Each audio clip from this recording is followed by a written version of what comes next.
A very good day to you, viewers. It's that time of the week again where we bring to you your darling program, Youth Can, on Independent Television Abuja. I am your host, Joy IGOCHE. You know, Youth Can is a program created by ITV to reach out to youth with creative, educating, and entrepreneurial ideas geared towards the development of the country. I believe by now you may want to tap your neighbors and friends to or be glued to their screen to benefit from this program. Today's episode promises to be very interesting as we will be looking at youth's dangerous journey to Europe, which I also term illegal migration. To migrate is simply to move from one country or place of residence to live or work in another. Migration therefore becomes illegal or irregular when it violates the due process involved in moving and settling in another country.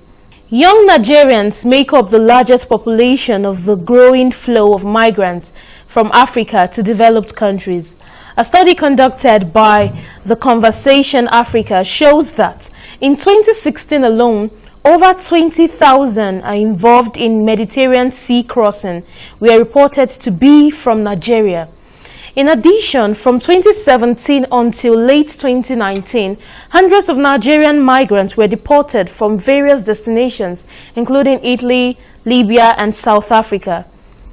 In 2021 alone, over 3,000 Nigerians deported from Libya, Saudi Arabia, and many other countries. These young people embark on this very dangerous and risky journey across the globe, most especially Europe, where hundreds risk their lives in the Mediterranean Sea, while some in desert before reaching Libya. Others become victims of modern-day slavery or their organs end up being sold. Next are clips of some youths across Africa who has been involved in irregular migration. When we return, we'll be bringing in a special guest to x-ray this topic. Stay tuned, don't go nowhere. In what will be termed as a relief to be home, this is another Saudi Arabian airline bringing back over 400 stranded Nigerians from the kingdom for many reasons. This is the third batch within 2 weeks. The total number received from Saudi Arabia now over 1,000 persons. Other COVID-19 safety guidelines and protocols were followed. Majority of those returned in the third batch are women. While speaking, they commended the federal government for bringing them back. Many people died there. Many people survived there. Many people died there. Our sister was there. We shouted. We call on everyone at home to please post it, repost till it gets to her. And the airports. After helping us, and we see everything that she did. We really appreciate her. In an interview with newsmen, Director, Consular and Legal Department, Ministry of Foreign Affairs, Ambassador Akiremi Bolaji cautioned Nigerians against illegal foreign trip. It is always better when you want to go on such adventure to do it properly, to do it legally. The reason is when you have your papers and the country allow you to come in legally, that country has responsibility to keep you, to watch over you. And you also have the legal right to challenge if you are being harassed. You see, most of our people don't have the legal stay in that country. He further says most of those returned were not in Saudi Arabia illegally. These people are not criminals. But let me add that it is not all of them that you think are not self-sufficient. They are not paupers too. A lot of them are self-sufficient. They have savings to continue their life. But apart from that, government has planned, because this is a huge number, even though they're in different categories, but we still have a lot of them that will need assistance. About 3,000 stranded Nigerians will be expected to be returned in few months to come. Between January and April 2021, the Nigerian government has received over 3,000 returnees from different parts of the world. The returnees include trafficked individuals, illegal migrants, and some stranded ones.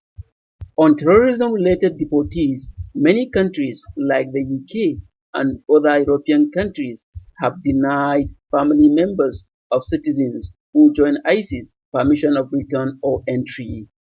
During the early and peak period of the terrorist group, many young men and women from different parts of the world, including Nigeria, joined the extremist group. Nigeria has been battling with Boko Haram and ISWAP terrorist groups for years. Unlike some nations, the Nigerian government, through an official of Foreign Affairs Ministry, says the families of Nigerians who joined the ISIS and killed will be returned back. We have other batches that will be coming, particularly those who were the families of the former members of ICC. So we are working on that. Their family members were behind. Some of them, we understood, have been killed or died during the attack and during the war. And so their wives, their children, arrangement is made to bring them back. And so all of this will be unfolding in quick order.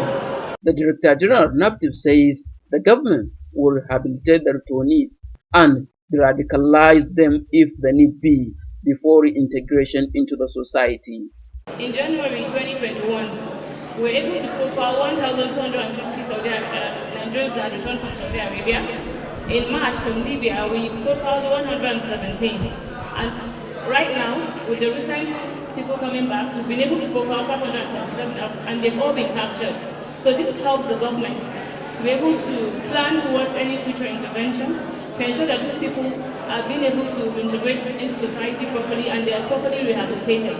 So our role is very crucial in that. Before now, Nigerians were divided over government decision on rehabilitating and reintegrating repentant Boko Haram members into the society.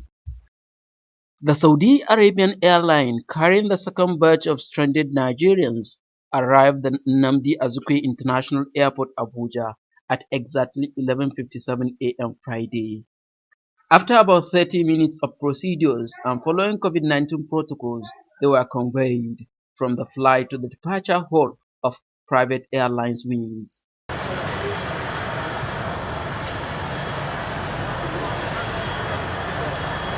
The young and old were part of the returnees. The officials of the relevant agencies were on the ground to ensure that various COVID-19 safety guidelines were adhered to as stipulated for foreign returnees. Addressing the returnees, the representative of the Foreign Affairs Ministry says Nigeria will never abandon her citizens in other nations. We want you to know that your father's house cannot reject you. Therefore, welcome and welcome and welcome. Now that you are home, we have come at a time where there is COVID-19 and it is a very deadly pandemic.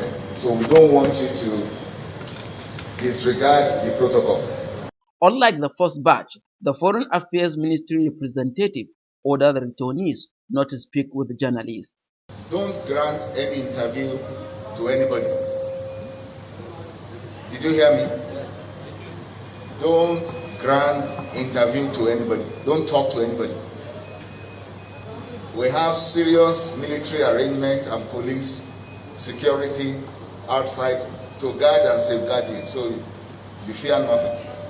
So we are going to start from there. You will just walk towards the immigration. They will take you batch by batch. They will do your capturing, and from there you will go into the bus. National Hajj Commission of Nigeria, NAHACOM, has been making effort to stop Nigerians from absconding during Hajj. Welcome back, and it's still your darling program, Youth Can. And I'll be hooking up with a special guest, Mr. Abdul Ganiyu Abubakar, who is the president of the Network Against Child Trafficking and Labor, NACTA. So we'll be talking about this issue of illegal migration.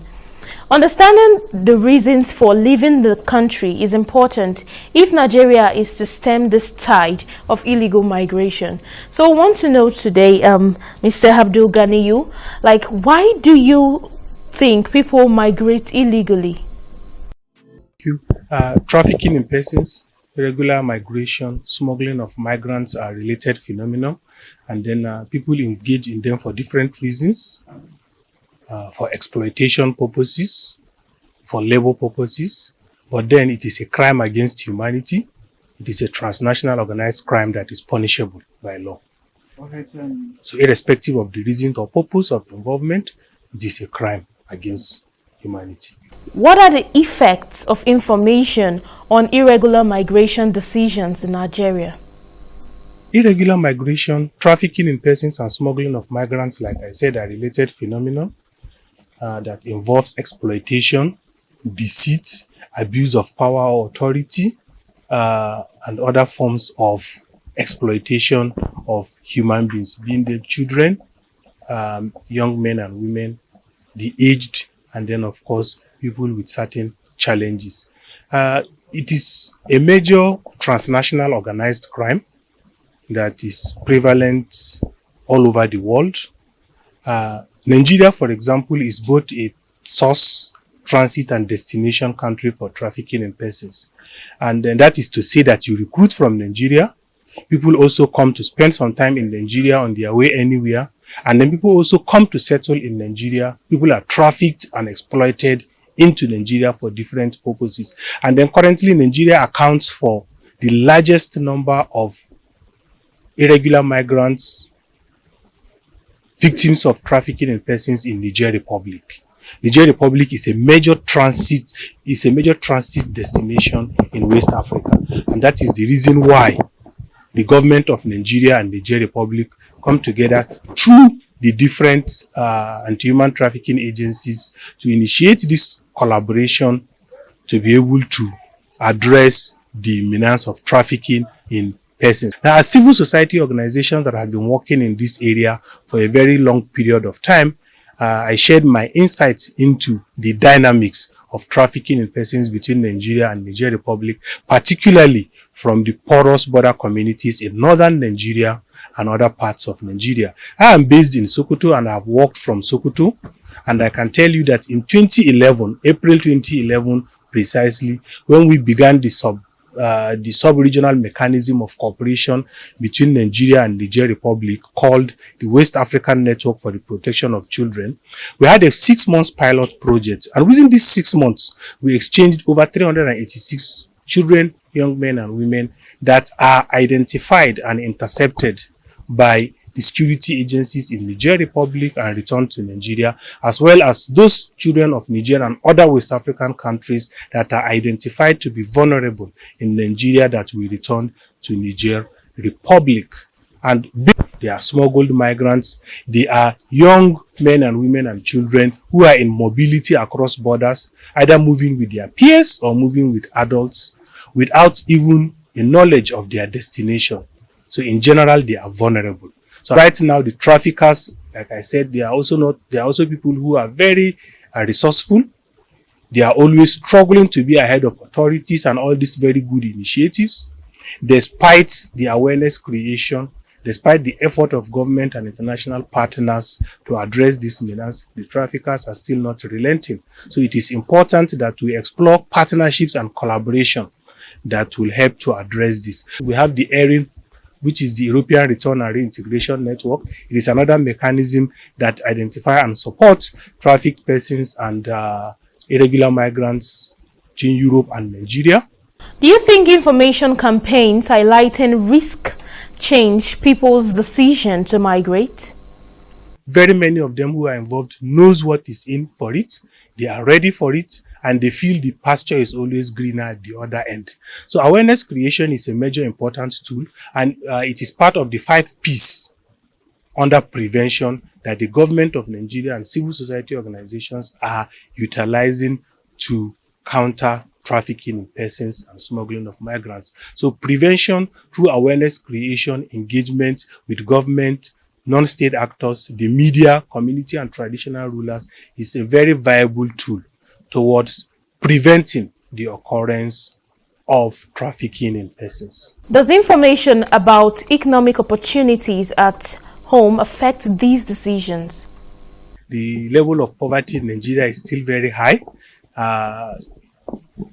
there are a lot of young men and women in Nigeria who are skilled but have no job opportunities.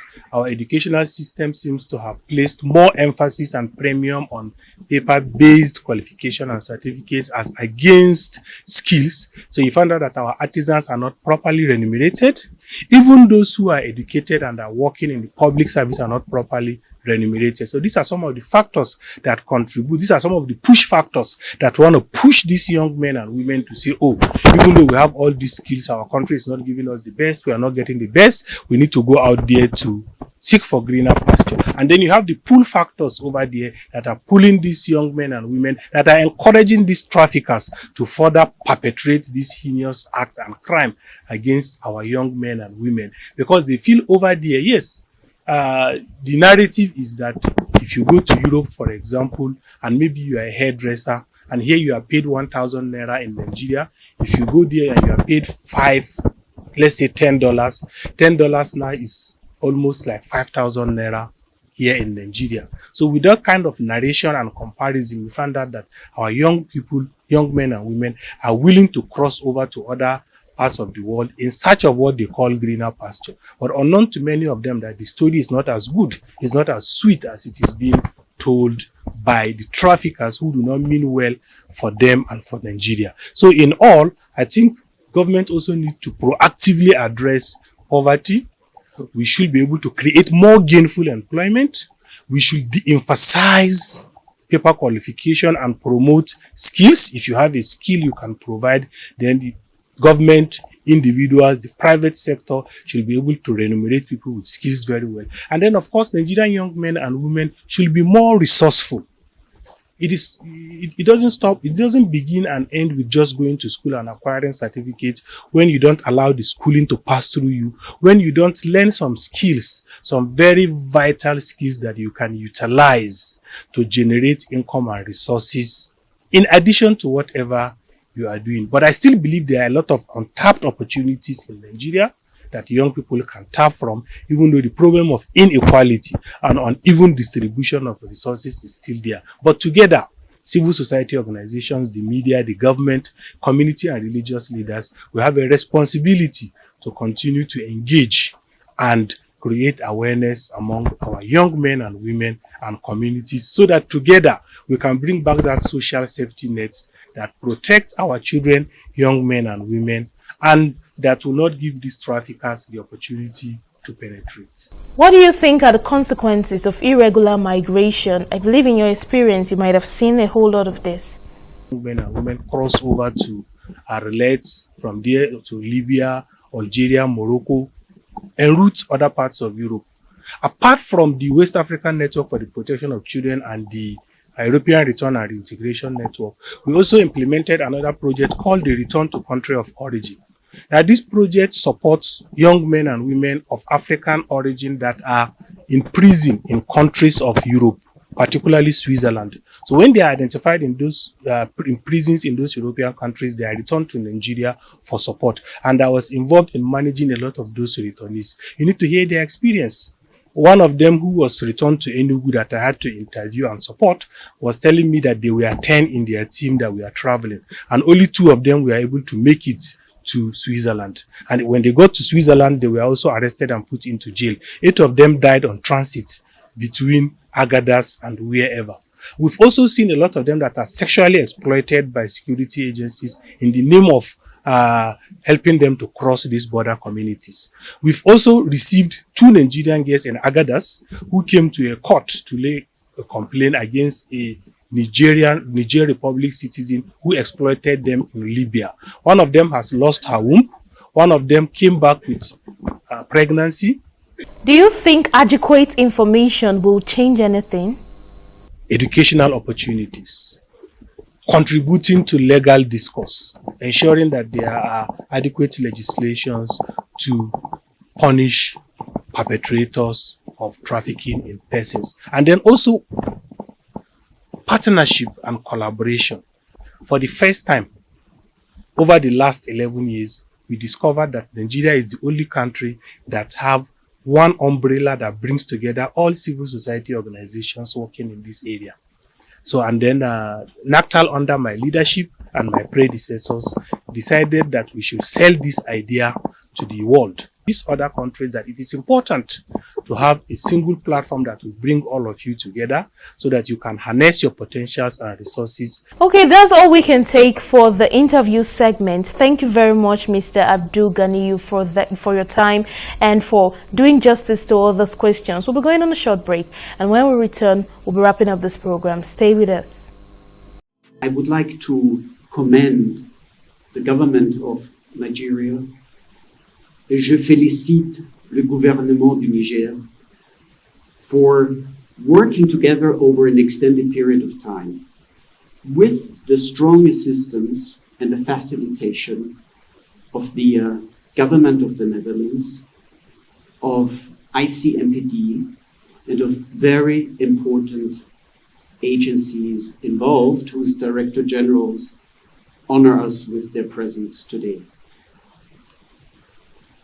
As an Austrian, I have to tell you that Austria, a landlocked country in Europe, is affected by irregular migration. It was in 2015 that thousands and thousands of migrants came into Austria and then went through neighboring countries in Europe. And until today, we feel the effect of that, what happened in 2015. You're welcome again, and of course, when the screen looks this good, you know what time it is. It's Youth Can. Well, several suggestions have been put forward by scholars and several bodies, and these include facilitating circular migration between the European and African countries, tackling the issue of unemployment and underemployment in countries of origin, and addressing the problems resulting from violence and other forms of political instability. You see, the common denominator is that all efforts must be designed with the aim of making a home a place where people don't want to live, and programs to discourage young people from irregular migration must go beyond deterrence and punishment. There should also be a concerted effort to challenge the fundamentally erroneous beliefs about migration. This must include demystifying fantasies about life abroad and educating young people about the realities of life as an irregular migrant. You know, you see nowadays people just have these fantasies of, you know, going outside the country, enjoying your life. You just feel like the moment you just step your foot outside the country, everything is just milk and honey and flowing very well. We need to demystify this idea, this notion in the mindset of people. Finally, those people who stay home and succeed must be celebrated. With this, we're calling it a wrap on today's episode. Do well to join us same time next week for another thrilling episode on Youth Can on ITV. I have been your host, Joy IGOCHE. Thanks for watching.